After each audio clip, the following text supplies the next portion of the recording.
جب تم ان کے پاس لوٹ کر جاؤ گے تو تمہارے روبرو اللہ کی قسمیں کھائیں گے تاکہ تم ان سے درگزر کرو، سو ان کی طرف توجہ نہ دینا، یہ ناپاک ہیں اور جو کام یہ کرتے رہے ہیں ان کے بدلے ان کا ٹھکانہ دوزخ ہے۔ یہ تمہارے آگے قسمیں کھائیں گے تاکہ تم ان سے خوش ہو جاؤ، لیکن اگر تم ان سے خوش ہو بھی جاؤ گے تو بھی اللہ نافرمان لوگوں سے خوش نہیں ہوتا۔ دیہاتی لوگ پکے کافر اور پکے منافق ہیں، اور ایسے ہیں کہ جو احکام شریعت اللہ نے اپنے رسول پر نازل فرمائے ہیں ان سے واقف ہی نہ ہو پائیں،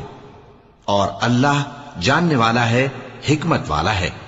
اور بعض دیہاتی ایسے ہیں کہ جو کچھ خرچ کرتے ہیں اسے تاوان سمجھتے ہیں اور تمہارے حق میں مصیبتوں کے منتظر ہیں،